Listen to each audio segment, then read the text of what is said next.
మన ప్రభు అయిన యేసుక్రీస్తు పరిశుద్ధ నామములో ఈ పాడ్కాస్ట్ ద్వారా వాక్యం వింటున్న ప్రతి వారికి నా హృదయపూర్వకమైనటువంటి వందనాలు. యెహోషువ గ్రంథం 3వ అధ్యాయము 7వ వచనం చివరి మాట, నేడు వారి కన్నుల ఎదుట నిన్ను గొప్ప చేయ మొదలు పెట్టెదను.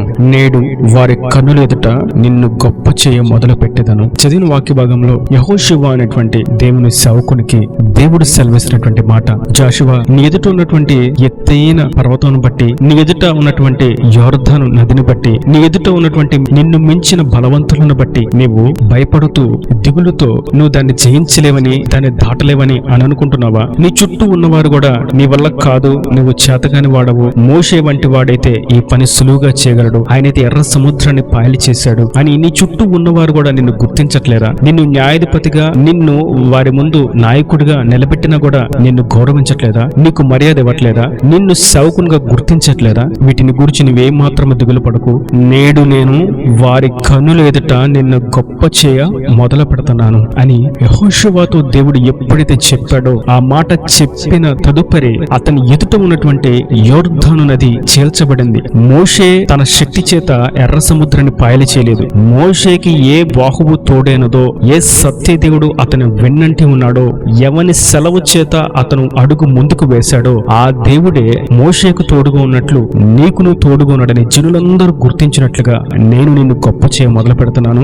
వారు ఈ విషయాన్ని గుర్తిస్తారు. మోషేకి తోడుగా ఉన్న దేవుడే నేడు యెహోషువ అనేటువంటి మా నాయకుడికి తోడుగా ఉన్నాడని వారు నీ ఎదుట భయపడుతూ, మోషేని గౌరవించినట్లుగా, దేవునికి భయపడినట్లుగా, నీ ఎదుట భయపడినట్లుగా, దైవ భయం వారిలో పుట్టినట్లుగా నేను చేసి వారి కనుల ఎదుట నేను గొప్ప చేయ మొదలు పెట్టేదను. జాషువాకి ఇటువంటి పరిస్థితి ఎందుకు వచ్చింది? నిన్ను గొప్ప చేయ మొదలు పెడుతున్నాను అంటే జాషువా అప్పటి వరకు గొప్పవాడిగా లేడు. నాయకత్వం వహించాడు, సేవకుడిగా పిలువబడ్డాడు, అభిషేకించబడ్డాడు, ప్రత్యేకించబడ్డాడు, బాధ్యతలు స్వీకరించాడు, అడుగు వేశాడు, నడిపిస్తున్నాడు. ఎన్ని కర్తవ్యాలు చేస్తున్నప్పటికీ యెహోషువ మాత్రం గొప్పవాడిగా లేడు. యెహోషువ తల మాత్రం హెచ్చించబడలేదు. యెహోషువ ప్రత్యేకమైనటువంటి స్థానాన్ని కలిగి ఉన్నాడని ఎవరు గుర్తించలేదు. కానీ ప్రభు అంటున్నారు, నీ విట్టి స్థితిలో ఉండగా నేను నిన్ను గొప్ప చేయ మొదలు పెడుతున్నాను. ఎప్పుడు గొప్ప చేయ మొదలు పెడుతున్నాడంటే తన చుట్టూ ఉన్నటువంటి పరిస్థితులు తనకెదురుగా నిలబడి, ఇది నువ్వు జయించలేవు, ఇది నువ్వు దాటలేవు, ఇది నీ శక్తికి మించింది, ఇది నీ బలమునకు మించినది అని యెహోషువ ఎదుట ఎప్పుడైతే నిలబడినయో అప్పుడు యెహోషువకు చెప్తున్నాడు, వాటిని గురించి నువ్వు భయపడకు,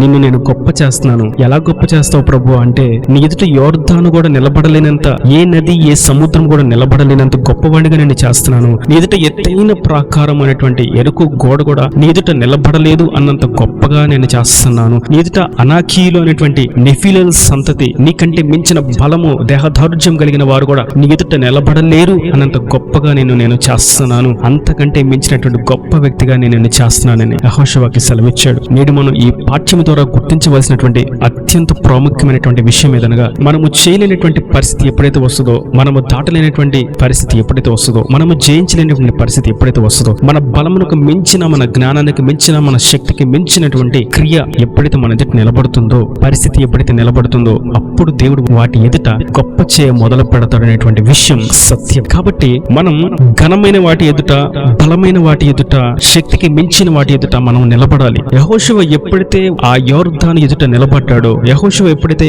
యెరికో గోడ ఎదుట నిలబడ్డాడో, శత్రువుల ఎదుట నిలబడ్డాడో, ఎవరు కూడా యెహోషువ ఎదుట నిలబడలేదు. అంత గొప్పగా దేవుడు చేశాడు. కనుక క్రైస్తవులుగా దేవుని రక్తము చేత కడగబడినటువంటి తన స్వకీయ సాంపాద్యమైనటువంటి మనం ఘనమైన వాటి ఎదుట మనం నిలబడాలి. మనకంటే గొప్పవైనటువంటి వాటి ఎదుట మనం నిలబడాలి. మన బలమునకు మించిన, మన స్తోమతకు మించిన, స్థాయికి మించిన వాటి ఎదుట మనం సరిపోము అన్నటువంటి అవిశ్వాసాన్ని పక్కన పెట్టి, మనం కార్యము చేయడానికి సముద్రంగా కార్యాన్ని పూనుకొని, ఘన కార్యమును కల్పించుకొని మనం ఎదుట నిలబడాలి. అప్పుడు దేవుడు వాటి ఎదుట మనల్ని గొప్ప చేయ మొదలు పెడతాడు. మోషే తన ఎదుటిన్నటువంటి ఎర్ర సముద్రం తనకంటే మించినది ఆ బలం. కానీ దాని ఎదుట మోషే నిలబడినప్పుడు దేవుడు మోషే ఎదుట ఆ ఎర్ర సముద్రాన్ని పాయలు చేశాడు. కారణం, మోషే ఎప్పుడైతే ఎర్ర సముద్రాన్ని పాయలు చేశాడో జనులందరూ మోషేకి భయపడడం ప్రారంభించారు, మోషేని గౌరవించడం ప్రారంభించారు, మోషే చెప్పిన మాటకు లోబడడం ప్రారంభించారు. దానంతటికి ఒక మాటలో చెప్పాలంటే, మోషేని దేవుడు వారి కనుల ఎదుట గొప్ప చేశాడు. ఎప్పుడు అంటే తన శక్తికి మించినటువంటి ఎర్ర సముద్రం ఎదుట మోషే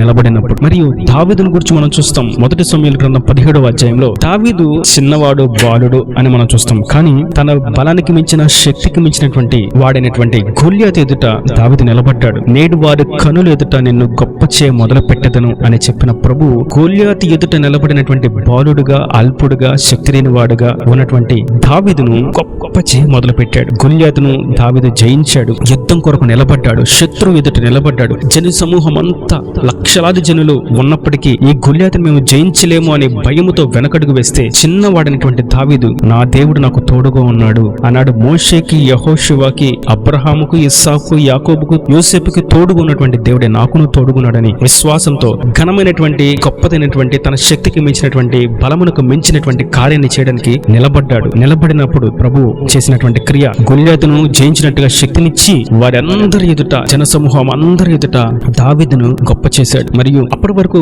దావీదు అంటే ఎవరికి తెలిసి ఉండకపోవచ్చు. ఎప్పుడైతే గొల్యాతును జయించాడో దావీదు పేరు తెలియని వారు లేరు. అంత గొప్పగా దేవుడు దావీదుని హెచ్చించాడు. శ్రమల ఎదుట, శోధనల ఎదుట, సాతానును జయించడానికి, ఓడించడానికి వాడి ఎదుట మనం నిలబడినప్పుడు, మనం ఎప్పుడైతే వాడిని ఓడిస్తామనేటువంటి విశ్వాసంతో నిలబడతామో దేవుడు వాడిని ఓడించే శక్తిని మనకు అనుగ్రహించి ఆ జయించినటువంటి క్రియను సాక్షి రీతిలో అనేకులకు తెలియపరిచి మనల్ని గొప్ప చేస్తాడు. దానియేలు గురించి మనం చూస్తాం. దానియేలు ప్రవచన గ్రంథం 6వ అధ్యాయంలో సింహాల బోనులో వేయబడిన తర్వాత అతడు దేవుని కొరకు తన శక్తికి మించినటువంటి శ్రమలో, శోధనలో నిలబడ్డాడు. అక్కడ దానియేలు సింహాసనాన్ని దేవుడు హెచ్చించినట్టుగా మనం చూస్తాం. అనగా దేవుని కొరకు ఎప్పుడైతే బలహీనంగా ఉన్నప్పటికీ దేవుడి కొరకు ఎప్పుడైతే నిలబడతామో దేవుడు గొప్పగా గణపరచునట్టుగా గొప్ప చేయ మొదలు పెడతాడు. దానియేలు దేవుడి నిజమైనటువంటి దేవుడు అని సంస్థానాలన్నిటా ప్రకటించినట్లుగా దేవుడు చేశాడు. అనగా దానియేలు పేరు సంస్థానాలన్నిటా మారుమ్రోగిపోయింది. కారణం నేడు వారి కనుల ఎదుట నిన్ను గొప్ప చేయ మొదలు పెట్టి ఉన్నాను. ఎప్పుడు ప్రభువా గొప్ప చేయ మొదలు పెట్టి ఉన్నావంటే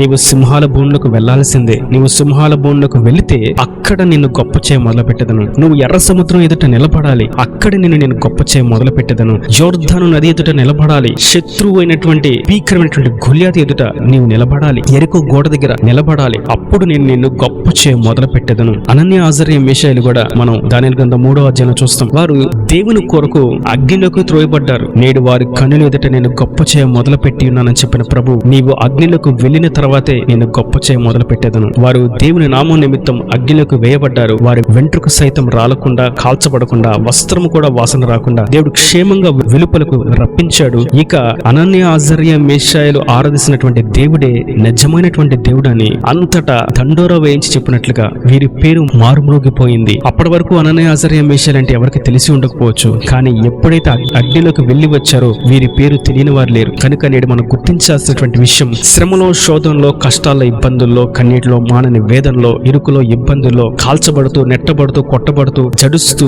భయకంపితులుగా ఉన్నటువంటి పరిస్థితిలో మనం ఎప్పుడైతే ఉంటామో ఆయన ఎందు ఉన్నటువంటి మన విశ్వాసము, నిరీక్షణ స్థిరంగా ఉంచి అడుగు వేసినప్పుడు వాటినన్నిటి నుంచి దేవుడు విడిపించి గొప్ప చేస్తాడు. నేడు వారి కనులు ఎదుట నిన్ను గొప్ప చేయ మొదలు పెట్టి ఉన్నాను. నువ్వు ఎర్ర సముద్రం ఎదుట నిలబడాలి. యోర్దాను ఎదుట నిలబడాలి. యెరికో గోడ ఎదుట నిలబడాలి. గొల్యాతు ఎదుట నిలబడాలి. సింహాల ఎదుట నిలబడాలి. అగ్నిలో నిలబడాలి. వీటన్నిటి స్థితిగతుల్లో నిలబడినప్పుడు దేవుడు గొప్ప చేయ మొదలు పెడతాడు. కనుక ఉన్నటువంటి భారాన్ని బట్టి, శక్తికి మించినటువంటి ప్రయాణాన్ని బట్టి, బలహీనతను బట్టి, అనారోగ్యాన్ని బట్టి, శోధనను బట్టి, శ్రమను బట్టి బాధపడక, జడీక దేవుడు వీటన్నిటి నుంచి విడిపించి గొప్ప చేస్తున్నాడు అనేటువంటి విశ్వాసంతో నిలిచి ఉందాం. ఆయన నిశ్చయంగా జనులందరి ఎదుట నిన్నును, మిమ్మును, మనందరినీ ఆయన నామం పేరు పెట్టబడిన వారిని గొప్ప చేయ మొదలు పెడుతున్నాడు. ఆయన మాట ఇచ్చాడంటే నిశ్చయంగా ఆయన నెరవేరుస్తాడు. కనుక ఆయన కొరకు భీకరమైన వాటి ఎదుట నిలబడదాం. మన శక్తికి మించిన వాటి ఎదుట నిలబడదాం. జయించినటువంటి పాప రోత జీవితాన్ని జయించడానికి నిలబడదాం. ఇక మీదట ఈ పాపము చేయను అని, ఇక మీదట వీటి ముందు నేను కూర్చోను అని, ఇక మీదట ఇటువంటి మాటలు నా నోట రానివ్వను అని, ఇక మీదట నేను నా తలంపుల్లోకి ఇటువంటి క్రియలు రానివ్వను అని, ఇక మీదట ఇటువంటి క్రియలు నేను చేయనని, ఇక మీదట వడ్డీ వ్యాపారాలు గాని, లంచాలు గాని, మోసాలు గాని,